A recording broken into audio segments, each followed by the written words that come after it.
Shalom, shalom. After World War II in 1945, an agreement was signed between the Soviet Union, which is Russia of today, and Poland. According to this agreement, every Polish citizen who ran away during the war to Russia will be able to go back home. They just need to show IDs.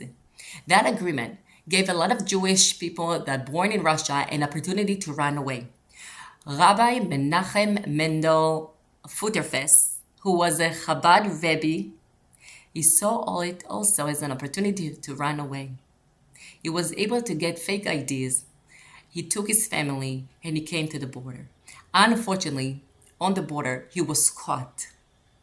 The officers locked him down. They sent him to jail, and the judge decided that he betrayed Russia and therefore he needs to serve 8 years in jail, in the worst jail in Siberia.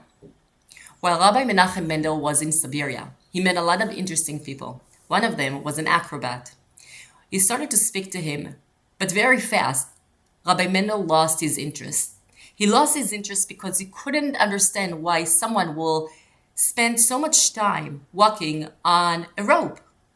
He couldn't understand. That will be a waste of time from his perspective. And they just moved on. A few years later, Stalin, the biggest dictator of Russia, died, and that day was a happy day. In the jail, they decided to throw a party, and in honor of the party, the acrobat decided to put up a show. He wanted to show everyone his talent, how he can walk on a tight rope from between two high buildings in jail. One of the correction officers liked the idea, but wanted to challenge him. So he came to the acrobat and he asked, "Well, to walk on a tightrope is not such a big deal. I saw it before," he said. "What about if we'll take away the mattress that is underneath to protect you in case you will fall?" The acrobat took a second and says, "Okay, I can do it. You can take away the mattress. I'm good enough."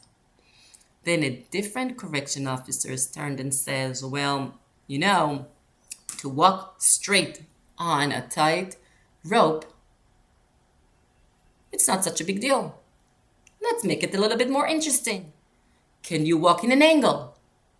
Can you walk to the top, to the bottom?" And the acrobat said yes.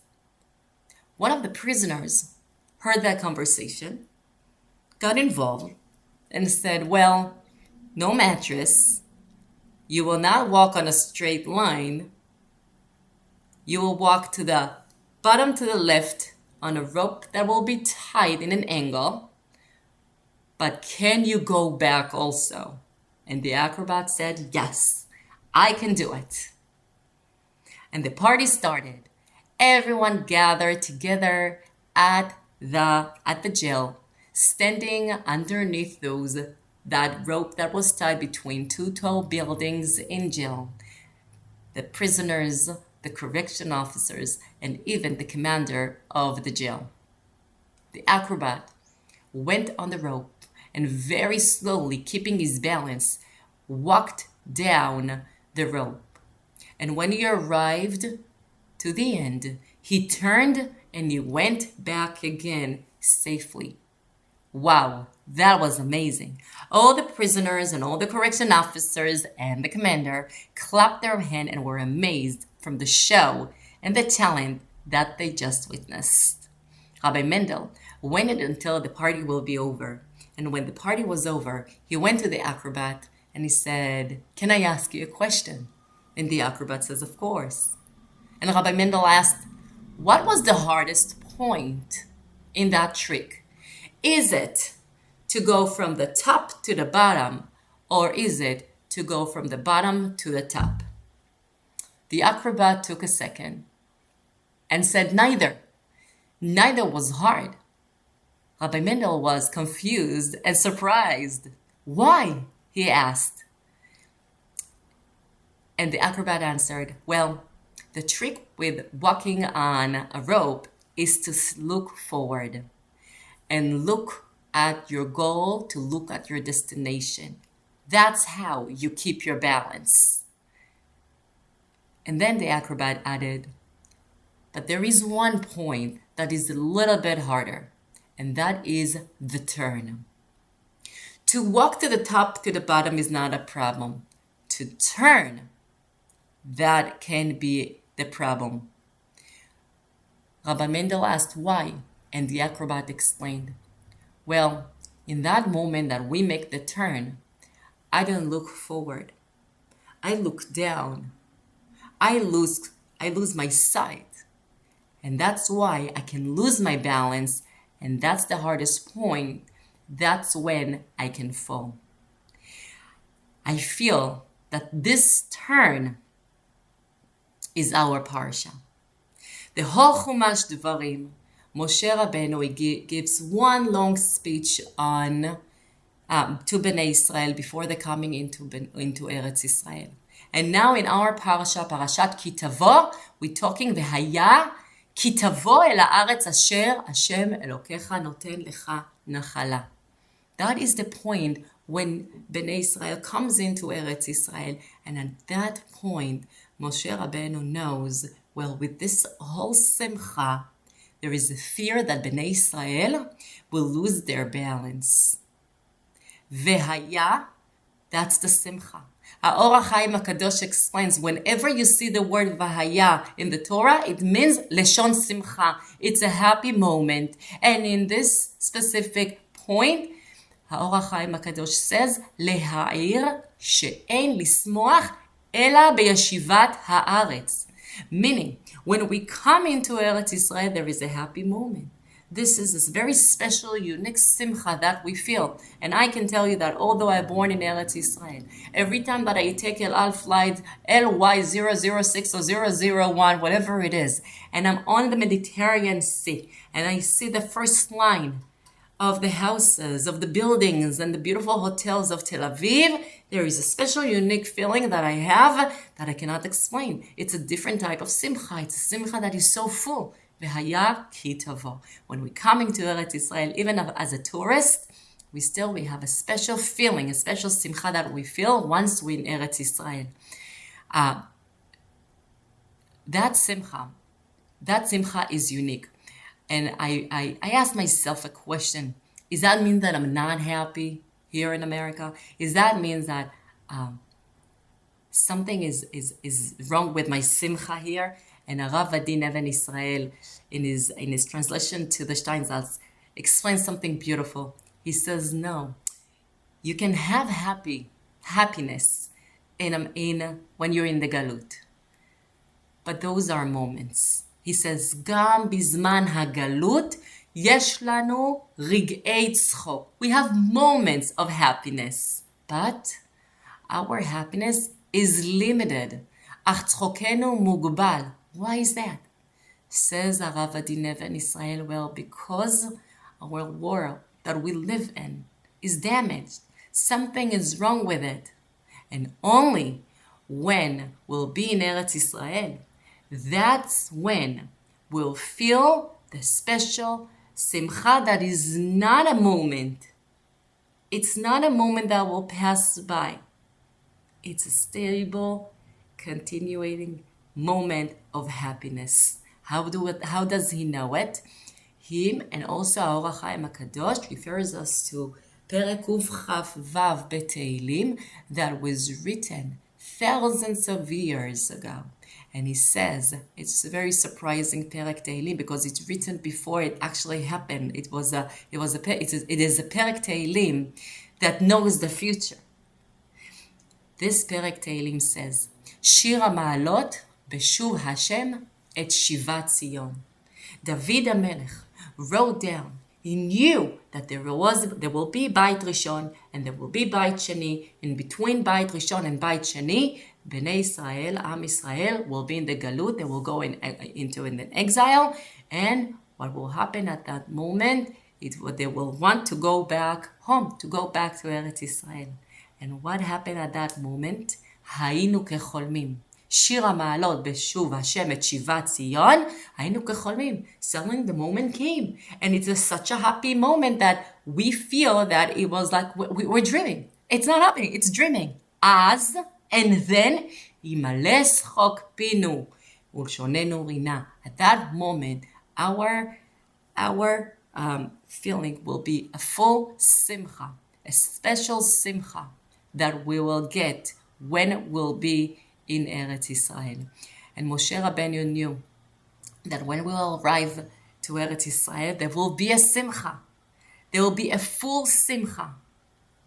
But wait, Bnei Israel have their turning point, and they may lose their balance, because what will happen next, according to our parsha, is veyarashta. Veyarashta, we know it means to conquer. It means to go to fight. To fight the 7 nations that settled down in Eretz Israel.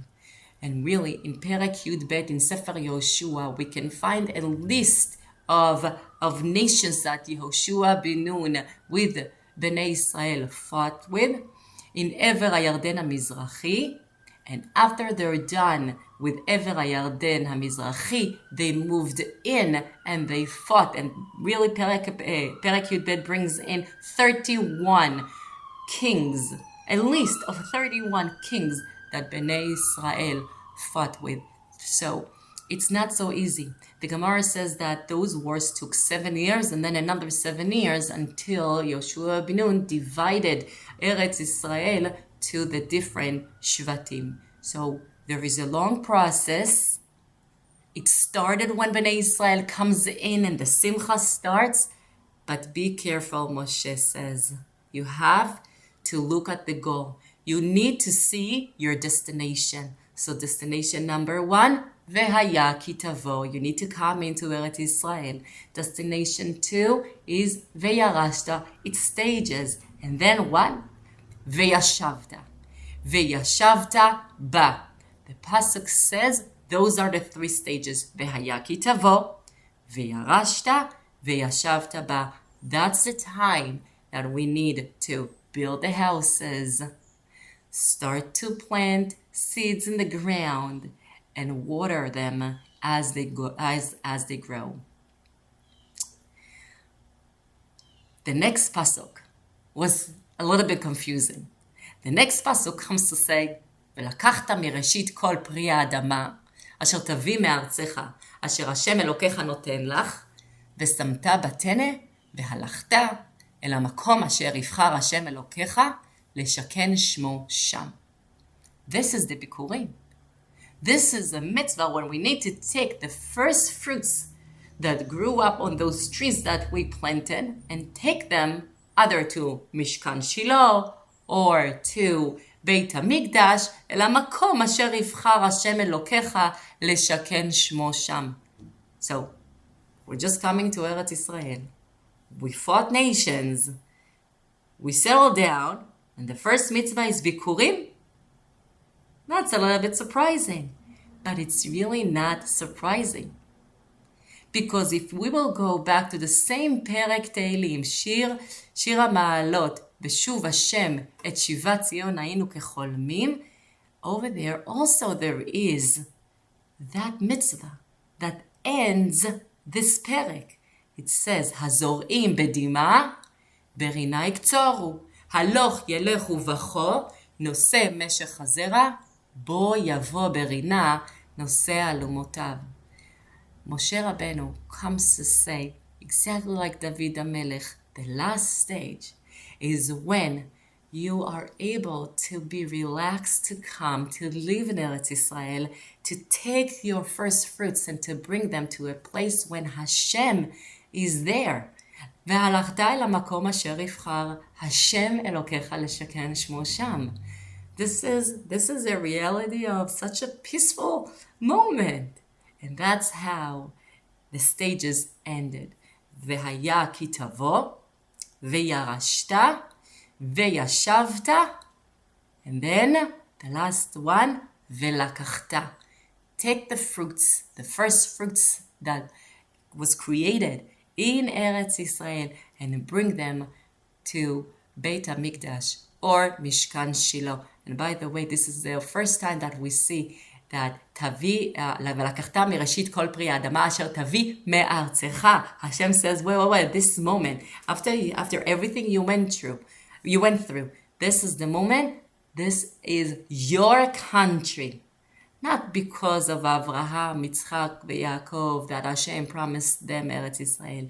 This is the moment that Bnei Israel, Am Israel, got the schut, that this will be their Eretz, their country, because of their actions.